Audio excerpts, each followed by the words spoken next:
One of the most important aspects of being a human being is being able to be in a relationship, being able to successfully form and maintain a relationship.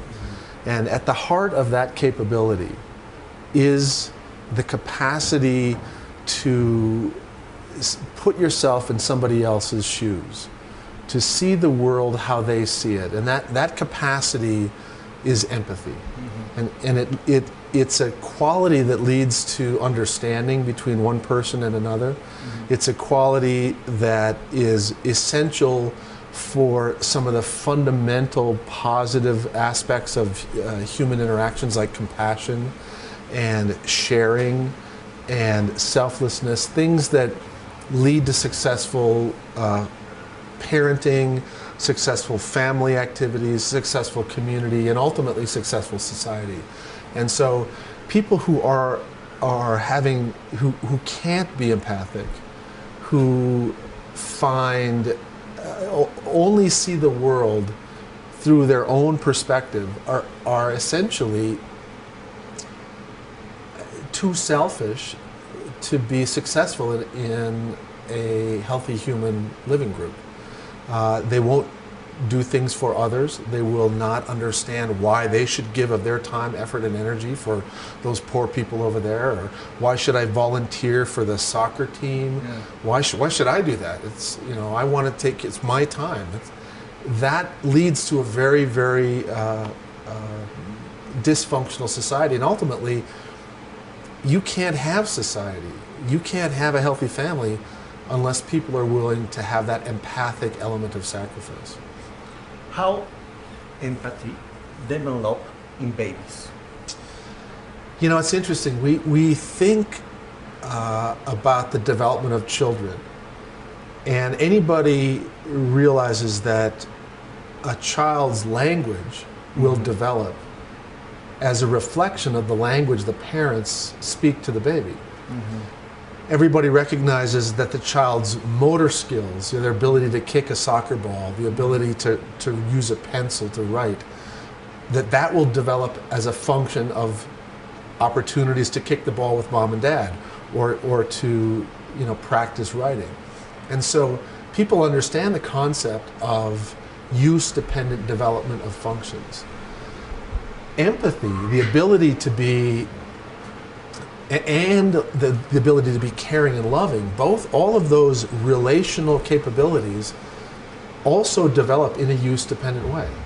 So it is one of the most powerful and simple things about development, that this incredible complex capability will emerge if you love your baby. If you do consistent loving acts with your baby, touching and responding to their needs and giving them opportunities for exploration. All of these things that you would normally do in healthy caregiving lead to this remarkable development.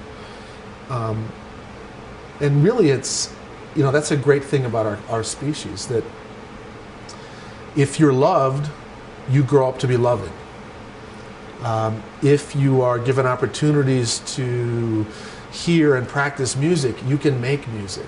If you are given opportunities to learn to read and write, you can become a poet. I mean, this is a wonderful capacity that we have to be able to absorb and then ultimately reflect the things that are given to us when we're little. And one of the most important of these is love and empathy. And of course, the flip side of that, that's so sad, and one of the reasons that we do this work that we do, is that there are children who don't get that much love. And there are children who do not get that much opportunity to, you know, kick the soccer ball. And there are children who don't get spoken with. And so their potential to be compassionate, productive, creative human beings is limited until we can step in and help them recreate and recapture some of those experiences. Right. You have this wonderful and fantastic book, Born for Love. And the title is Why Empathy is Essential. And the other part is Why is in danger. Right. So could you explain a little bit why he's in danger? Yeah.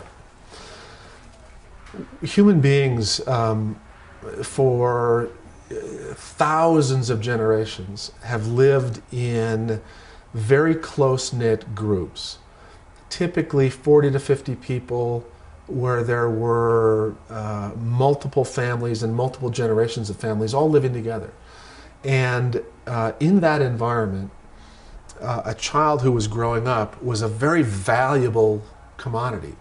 And literally the lifeblood of the clan was carried in the young children. And so children were very, very highly valued.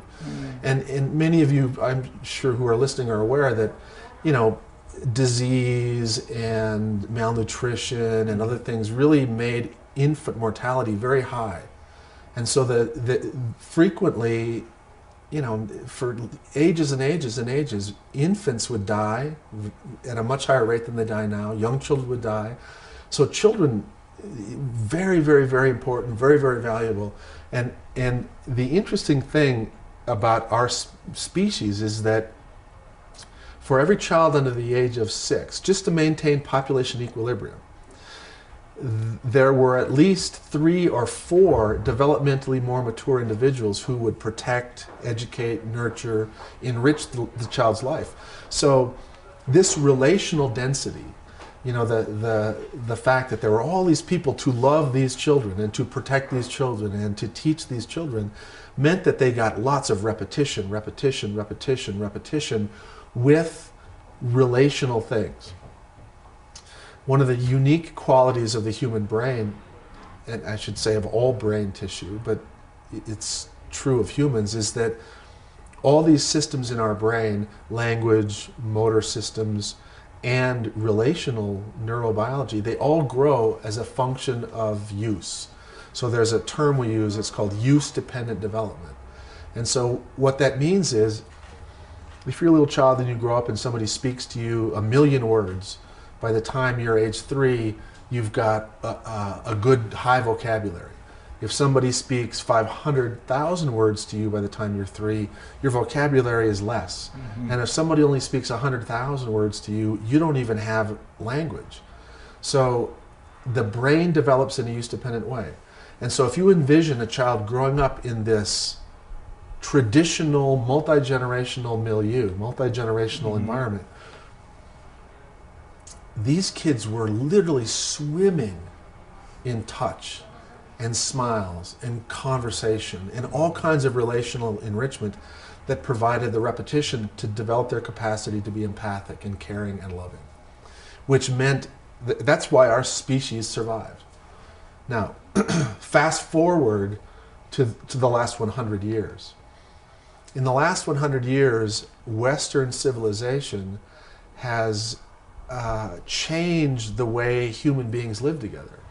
We have our own homes, and in our homes we have our own rooms. In our own rooms we have our own televisions. And so children are watching TV or in front of a screen 8 to 12 hours a day.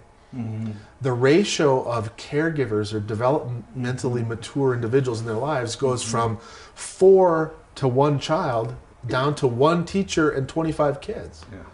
And so we have this, we've literally turned on its head the ratio of relational experience that we should have. And what that means is the parts of the brain involved in forming and maintaining relationships, the parts of the brain involved in empathy, the part of the brain involved in compassion and humanity and all these good things we want our kids to be, it's being understimulated.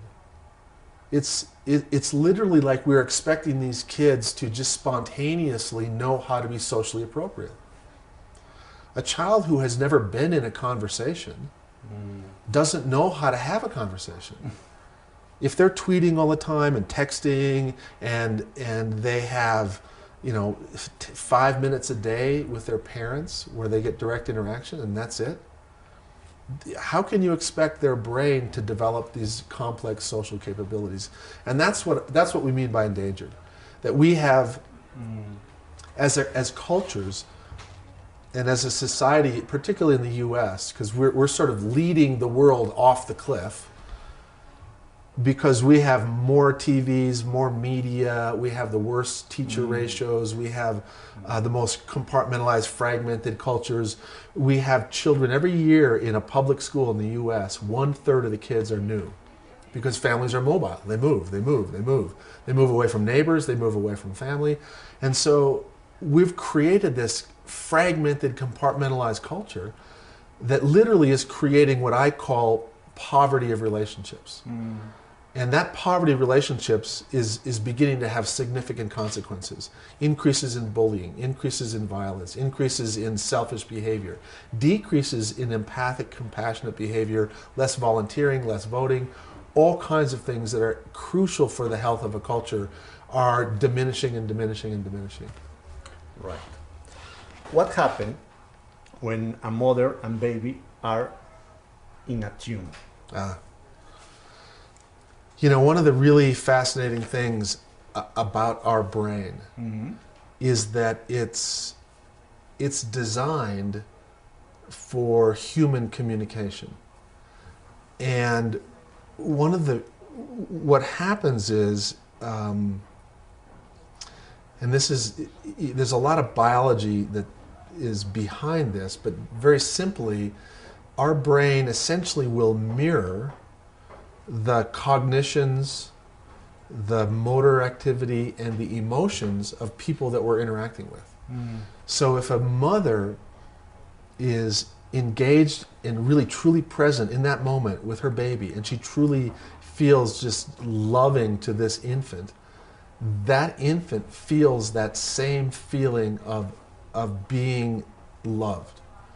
And so for an infant, love is not the abstraction it is for you and I. For an infant, love is behavior. And so when the mother is, the baby cries because she's hungry, and mother comes, and she puts baby in her arms, and provides warmth and rhythm and the visual input from her smile, all of these cues get turned into patterned neuronal activity that go up into the parts of the baby's brain, and they do three things. The first thing is that it makes the stress response system quiet. The baby feels safe. The second thing is it relieves the physiological distress of being hungry or thirsty. And when you relieve physiological distress, you feel pleasure. So the baby feels safe and good, feels pleasure. And the third thing is that the baby is beginning to make a connection between human interaction and safety and pleasure. And so in that moment, when the mother and the infant are having that wonderful little attuned, synchronous interaction, literally their brains are in synchrony. Parts of the baby's brain are activating in the same ways that parts of the mother's brain are activating. And it's this really amazing synchrony. And then, of course, you can't maintain that forever. Mom will, her other child will call to mom, and mom will look away, and the baby will have a little moment of being out of sync. And they kind of go, where are you? Where are you? And everybody has seen those, had that experience or seen those videos of a baby where there's a break in that engagement. And then mom will look back, and the baby goes, oh, there you are. And so there's this disengagement, engagement, disengagement, engagement, disengagement, engagement. And remember what I said earlier about use-dependent development of the brain? What's happening is this baby's getting repetition, repetition, repetition, repetition that tells the baby, mom's predictable, mom's, humans are safe, humans are rewarding, humans are predictable, humans are safe, humans are rewarding. And it happens literally in any 1 hour long interaction with a mom having a quiet time with her baby. That could happen 1,000 times. And so you get 1,000 repetitions. And it's these wonderful little, ups and downs and breaks and repairs and breaks and repairs and breaks and repairs. It provides the rhythmic, repetitive stimulation of these parts of the brain that really ultimately weave together and create in the mind of the baby a neurobiology of healthy attachment that reflects the healthy attachment that the mother has. Okay. And for example, we have a mother that is not in a tune with the baby. Yeah. How Yeah. can we teach, or how can we provide a Yeah. good experience for her? Yeah. That's a wonderful question, and that's a big challenge. But the good news is you can do it. And people usually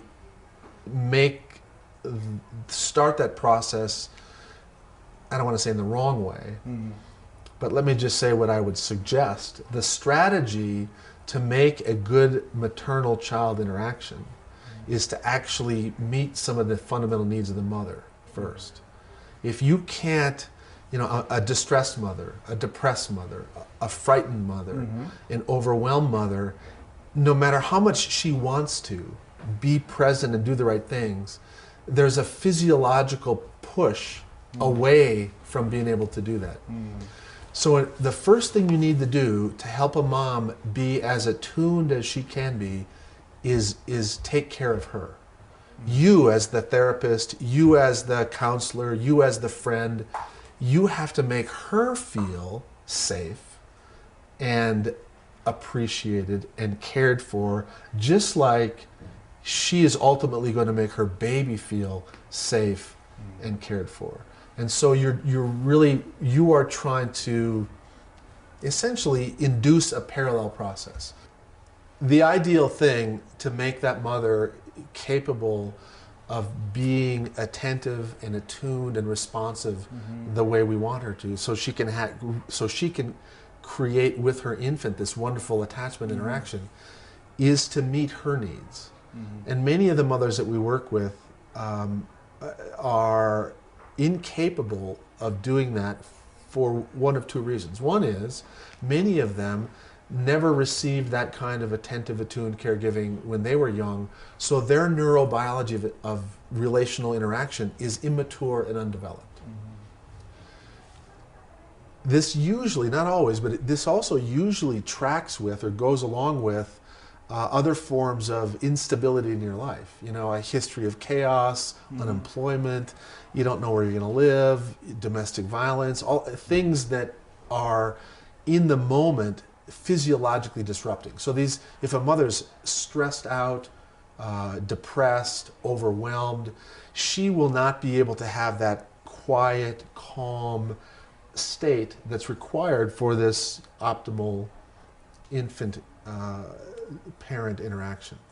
So, you as the counselor, the therapist, the friend, the more you are present and attentive and attuned and responsive to the needs of the mother, the more you help her find somebody to take care of her kids, the more you help her do kind of the good old-fashioned social work to figure out where she's going to live, and the more you help her feel materially safe and then emotionally safe, the more she'll be able to be this attentive, attuned caregiver for her baby.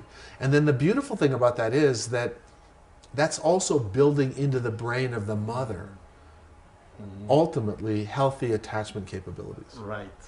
Well, talking about tantrums, in Spanish berrinches, how we can manage these tantrums empaticamente. Empathically. Well, here's one of the first questions you want to ask about sort of tantruming behavior is, at what age are they doing this? So the tantruming of a 16-year-old usually gets them arrested. And the tantruming of a 2-year-old is social culturally tolerated, right? I mean, most people understand that if you've got a little 2-year-old, and I just saw one out here in the plaza, he used to have a little tantrum, and mom was just like dragging him along, and everybody's like looking at him and kind of, some people were sympathetic, like, oh my gosh, and some people were kind of laughing because it was, he was having his little angry little thing.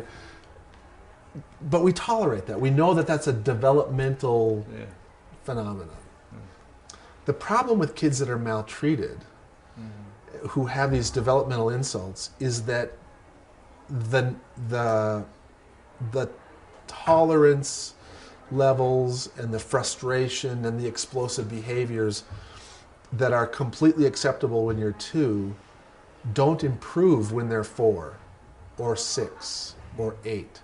And so they may developmentally be like a 2-year-old, and when they get frustrated, they'll act like a 2-year-old. But if you do that in a 6-year-old body, you get kicked out of class. And it causes a lot of problems. Yeah. And so when we talk about sort of these externalizing, tantruming behaviors, there's a couple of things that we want people to think about. Usually, these behaviors can be either attenuated, sort of diminished, or extinguished if the child has some sense that they're in control. You give children choices. And I know this is very easy for me to say, but let me tell everybody out there, I had 5 kids. So this isn't just some academic talking. And I can tell you 2 things. One is, all this stuff I'm saying, it's a lot harder to do than it is to say. So I've had tantruming children, and my wife would look at me like, okay, Mr. Smarty Pants, fix this. And I'm like, ah. But the key thing, and again, it goes back to what we were talking about earlier. If you remember what we were talking about with relational neurobiology, human beings mirror the affect of people around them. So the easiest way to deal with tantrum behavior is for you, as the parent, to stay calm. If you start to get frustrated or anxious or even angry that the child's not following through with what you say, you will literally be adding gas to a fire. It'll make the tantrum worse, and it'll make it longer. And you'll feel more incompetent, then you'll get more angry, and it becomes this, instead of a co-regulating experience, it's a dysregulating experience. The child's difficult to deal with. The mom gets frustrated. Come on, we have only so much time to get here. And because the mom's a little frustrated, the child will get a little bit more escalated, and then they get harder to deal with. And the mom actually gets over and says, grabs him by the shoulder and says, yes, come on, we're going. And as soon as you touch me, he goes up here. And then she goes, you're not going to act that way. And pretty soon, you're both escalated. And so what you find is, if you can learn how to step back, tolerate a little bit of this huff and puff and their flustering and blustering, the calmer you are, the more you are, I don't want to say oblivious, but impervious to the emotional part of this, the sooner they'll start to reflect and organize around you. But I can guarantee you that's one of the things that's happened in a relationally impoverished family environment or school environment is that tantruming behavior occurs much more. Because you're on your own with multiple kids. But think about how different it would be if there were 5 or 6 adults and there was just a couple of kids. If a kid started to get huffy and puffy and act out, you've got 5 people there that you can distribute the caregiving responsibility with. And you don't get so anxious that if I don't get him to do this right on time, then my other child's going to have this. And so you don't feel as anxious about that. You're able to stay calmer. The incidence of these things are much lower and much less frequent. So again, this is, to some degree, this tantruming behavior is an artifact of our artificial caregiving, educational, and community building in the Western world. You don't see a ton of tantrums when you study traditional child-rearing environments. They don't have tantrums. You just don't. You don't see it. I mean, these people like Ed Tronick, who've done studies of Aboriginal communities. They're like, it just doesn't happen. Same thing with sleep problems. Babies and sleep problems. That doesn't happen in those communities. They have a completely different environment. They're much more developmentally tuned in, and as a result, their children have far fewer regulation problems, they have less anxiety, they have fewer sleep problems, they have fewer explosive behavioral problems. Okay, that's great. Thank you very much, You're welcome. Bruce. It's my pleasure. Thank you.